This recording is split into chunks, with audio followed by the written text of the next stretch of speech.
Welcome back to our YouTube channel Jazbaat GK tech. अगर आपने हमारे चैनल को सब्सक्राइब नहीं किया है तो जल्दी से जाके सब्सक्राइब करें और शेयर करें। आज हम एलिफेंट रिजर्व्स के बारे में पढ़ेंगे। इंडिया में आपके कौन कौन से एलिफेंट रिजर्व हैं, आपका प्रोजेक्ट एलिफेंट कब आया था, तो ये सब जो है वो हम पढ़ेंगे। तो जो हमारे पास प्रोजेक्ट एलिफेंट था उसको लॉन्च किया गया था 1992 में। तो जो एलिफेंट रिजर्व है आपका, वो होता क्या है, जो भी आपके wild life sanctuary, national park या अदर हैबिटेट जो प्रोजेक्ट एलिफेंट के अंडर आते हैं उन्हें कहा जाता है एलिफेंट रिजर्व। तो इंडिया में 2023 तक 33 एलिफेंट रिजर्व हैं आपके, और 33वां एलिफेंट रिजर्व है आपका यूपी के तेरही में। और एशिया जो है हमारा, इसमें 13 एलिफेंट रेंज कंट्रीज़ हैं, जिसमें आपके कुछ साउथ एशिया की कंट्रियाँ और कुछ आपकी साउथ ईस्ट एशिया की कंपनीज़ हैं, साउथ ईस्ट एशिया की कंट्रीज़ हैं। अब जो साउथ एशिया हमारे पास आता है उसमें आपके पास आ जाती हैं 5 कंट्रीज़। कौन कौन सी? बांग्लादेश, भूटान, इंडिया, नेपाल और श्रीलंका। साउथ ईस्ट एशिया में आपका आता है Cambodia, China, Indonesia, Laos, Malaysia, Myanmar, Thailand, Vietnam. तो इन्हें जो है एशियन कंट्रीज़ कहा जाता है। एंड एक आपका हो गया चाइना। ठीक है, तो ये आपका इसमें आता है। और जो एलिफेंट है आपका, उसका जो साइंटिफिक नेम है वो क्या है? तो एशियन एलिफेंट जो है इनका साइंटिफिक नेम है एल्फस मैक्सिमस। तो एल्फस आपका जीनस हो गया, मैक्सिमस आपका स्पीसीज़ हो गया, और इसके बाद आपकी सब स्पीसीज़ भी आ सकती हैं। अब हमारा जो इंडिया है, यहाँ पे जो एलिफेंट होते हैं हमारे पास, उनकी स्पीसीज़ क्या है? तो इंडियन एलिफेंट जो है उन्हें एल्फस मैक्सिमस इंडिकस जो है वो आपका कहा गया है। तो ये हैं हमारे इंडियन एलिफेंट की स्पीसीज़, कौन सी? एल्फस मैक्सिमस इंडिकस। तो ये आप याद रख लेना, ठीक है। और इसके अलावा गवर्नमेंट ऑफ इंडिया ने 2010 में एलिफेंट को नेशनल हेरिटेज एनिमल जो है वो डिक्लेयर किया गया है।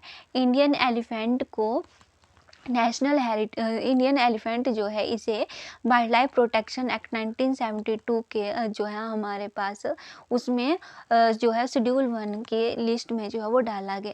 अब हमने जब वाइल्ड लाइफ प्रोटेक्शन एक्ट पढ़ा था तब हमने देखा था कि जो हमारे एनिमल्स होते हैं उन्हें 5 शेड्यूल्स में डिवाइड किया गया। जो शेड्यूल 1 में एनिमल होते हैं उन्हें काफ़ी ज़्यादा प्रोटेक्शन जो है वो प्रोवाइड करवाई जाती है। उसके बाद शेड्यूल 1 में कम हो जाती है, 3 में और कम, 4 में और कम। और जो आपके शेड्यूल 5 में एनिमल आते हैं उन्हें बर्मिन एनिमल कहा जाता है। बर्मिन एनिमल मीन्स कि अगर उनकी पॉपुलेशन इंक्रीज होती है तो उन्हें मार दिया जाता है। जैसे हम देखते हैं, फॉर एग्जांपल हमारा हिमाचल प्रदेश है, आपने देखा होगा कि यहाँ पे एकदम से किसी किसी एरिया में जो है वो मंकीज़ जो हैं उनकी पॉपुलेशन काफ़ी ज़्यादा इंक्रीज़ हो जाती है, तो उन्हें जो है मंकी जो हैं उन्हें बर्मिन लिस्ट में डाला जाता है। आपने देखा होगा न्यूज़पेपर में न्यूज़ भी आती है, आप पढ़ते भी हैं कि इस जगह पे जो है वो मंकीज़ को मारने के ऑर्डर दे दिए गए। तो यही है कि जो मंकीज़ होते हैं उनकी पॉपुलेशन एकदम से बढ़ जाती है, तो उन्हें बर्मिन कैटेगरी में रखा गया है कि अगर उनकी पॉपुलेशन कुछ ज़्यादा ही इंक्रीज़ हो जाती है तो उन्हें जो है वो मारा जा सकता है। ठीक है, उसके बाद आप इसमें ये याद रखेंगे, जो इंडियन एलिफेंट हैं उन्हें साइट्स की भी अपेंडिक्स 1 में रखा गया है। अपेंडिक्स 1 में रखने का मतलब है कि साइट्स जो है आपका convention on international trade in endangered species of wild fauna and flora, तो उसमें भी आपका जो इंडियन एलिफेंट है उसको अपेंडिक्स 1 में रखा गया है। ठीक है, मीन्स कि वहाँ पे भी इसको जो है वो हाईएस्ट प्रोटेक्शन जो है वो प्रोवाइड करवाई गई है। तो ये सब जो था वो आपका इसमें था। इसके बाद 2 क्वेश्चन आप इसमें याद रखेंगे, जो आपके इम्पॉर्टेंट है, एग्जाम में 2-3 बार पूछे भी गए हैं। इंडिया का पहला एलिफेंट रिहैबिलिटेशन सेंटर कहाँ पे जो है वो बनाया गया है? तो इंडिया का पहला एलिफेंट रिहैबिलिटेशन सेंटर आपका बना है केरला के कुतूर में। और इंडिया का पहला एलिफेंट हॉस्पिटल जो है वो आपका कहाँ पे बना है? तो इंडिया का पहला एलिफेंट हॉस्पिटल बना है आपका यूपी के मथुरा में। सो ये 2 क्वेश्चन आप याद रखेंगे। और इस जो आपका हॉस्पिटल है इसे बनाया किसने है? तो इस हॉस्पिटल को बनाया है एक एनजीओ ने, जिसका नाम है वाइल्ड लाइफ सॉस। अब हमारे पास आ जाता है प्रोजेक्ट एलिफेंट। प्रोजेक्ट एलिफेंट जो है इसे 1992 में लॉन्च किया था गवर्नमेंट ऑफ इंडिया ने। ये एक सेंट्रली स्पॉन्सर्ड स्कीम है। सेंट्रली स्पॉन्सर्ड स्कीम का मतलब ये होता है कि इसमें कुछ पैसा सेंट्रल गवर्नमेंट प्रोवाइड करवाती है और कुछ हिस्सा जो है वो आपका स्टेट गवर्नमेंट प्रोवाइड करवाती है। तो ये सब जो है आपका इसमें था।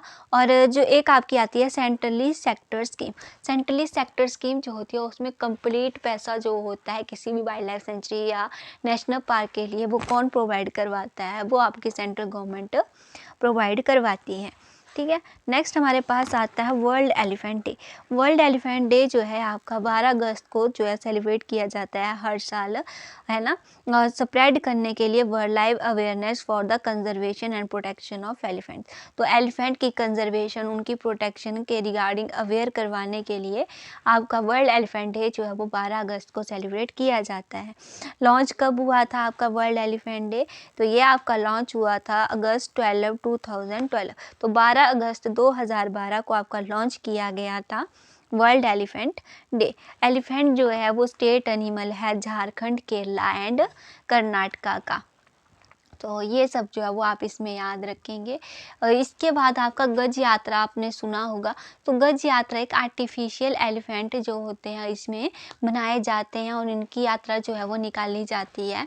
कैंपेन होता है आपका। तो गज यात्रा एक कैंपेन है जिसमें अवेयरनेस जो है वो एलिफेंट्स के बारे में जो है वो प्रोवाइड करवाई जाती है, किस तरह से उनके कॉरिडोर्स जो होते हैं उन्हें सिक्योर किया जाए। तो एलिफेंट्स का तो इसलिए जो आपकी गज यात्रा निकाली जाती है।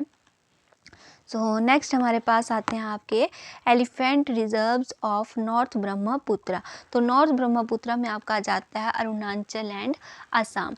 अब अरुणाचल में हमारे पास आता है कामेंग एलिफेंट रिजर्व। असम में आपका आता है सोनितपुर एलिफेंट रिजर्व। उसके बाद हमारे पास आता है elephant reserves of eastern doors. तो ईस्टर्न डोर्स जो होते हैं आपकी तेराई होती है, यूपी में इन्हें तेराई कहा जाता है। मीन्स कि जो आपका फुट हिल होता है, जो ढलान वाला का एरिया होता है उसे कहा गया है डोर्स। क्या कहा गया है? डोर्स कहा गया है। तो ईस्टर्न डोर्स हैं आपके वेस्ट बंगाल में और असम में है आपका चिरांग रिपू एलिफेंट रिजर्व। तो ये जो है आप इसमें याद रखेंगे। उसके बाद हमारे पास आ जाता है elephant reserve of eastern India, south west Bengal आपका इसमें आता है, झारखंड आता है आपका, और आपका आता है उड़ीसा। अब आपका आता है बादलखोल तैमूर पिंगला। बादलखोल तैमूर पिंगला जो है छत्तीसगढ़ में एलिफेंट रिजर्व, और ये 28th एलिफेंट रिजर्व था इंडिया का। फिर आपका आता है संबलपुर उड़ीसा में है, महानदी एलिफेंट रिजर्व उड़ीसा में है, मयूरभंज एलिफेंट रिजर्व उड़ीसा में है, मयूर झरना एलिफेंट रिजर्व है आपका वेस्ट बंगाल में, और सिंहभूम एलिफेंट रिजर्व है आपका झारखंड में। नेक्स्ट हमारे पास आता है elephant reserve of western Ghat. So western Ghat में हमारे पास आ जाता है आपका तमिलनाडु एंड केरला। तो अन्नामुडी एलिफेंट रिजर्व आपका केरला में आता है, और अन्नामलई टाइगर रिजर्व जो है ये आपका आता है तमिलनाडु में। नेक्स्ट हमारे पास आता है elephant reserves of south Nilgiri. South Nilgiri में आपका जाता है केरला एंड तमिलनाडु। तो कोयम्बतूर जो आपका एलिफेंट रिजर्व है ये तमिलनाडु में है, और जो आपका नीलांबर एलिफेंट रिजर्व है ये आपका केरला में है। नेक्स्ट एलिफेंट रिजर्व हमारे पास है elephant reserve of Periyar. Periyar जो है आपका इसमें केरला और तमिलनाडु आपका आ जाता है।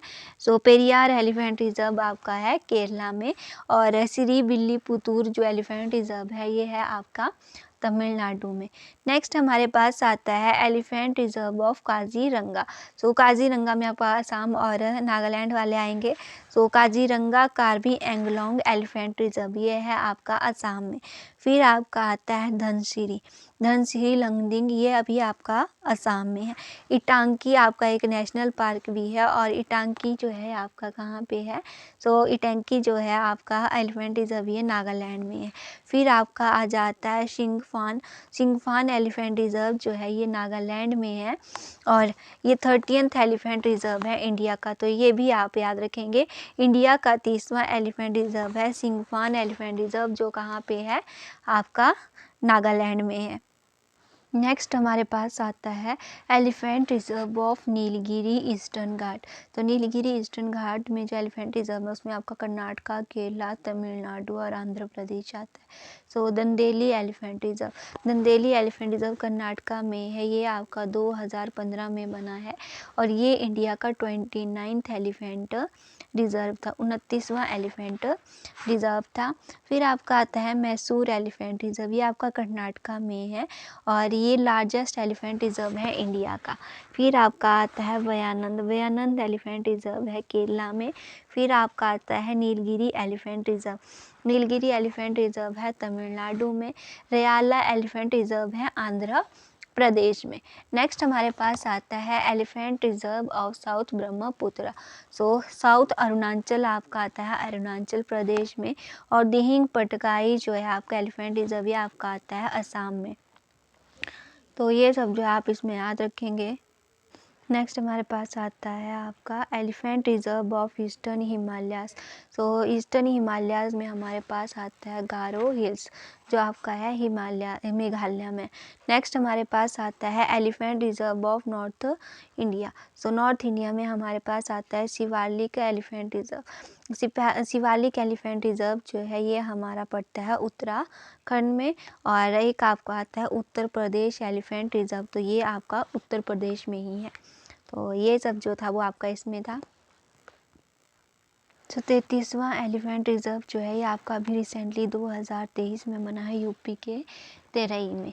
तो ये आप जो है वो याद रख लेना, इम्पॉर्टेंट है कि 2023 में आपका एलिफेंट रिजर्व जो है वो बना है यूपी के तेरई में। वो इंडिया का कौन सा एलिफेंट रिजर्व है?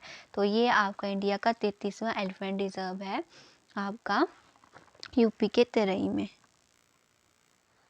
आपके कुछ इसके अलावा आपके कुछ प्रपोज एलिफेंट रिजर्व भी हैं इंडिया में जो अभी बने नहीं हैं, जिसमें आपका खासी हिल आ जाता है मेघालय का, बैतामी उड़ीसा, साउथ उड़ीसा आपका, लेमरू जो आपका छत्तीसगढ़ में पड़ता है। तो इन चारों को जो है वो एलिफेंट रिजर्व बनाने की जो है वो बात चल रही है, लेकिन अभी बने नहीं हैं।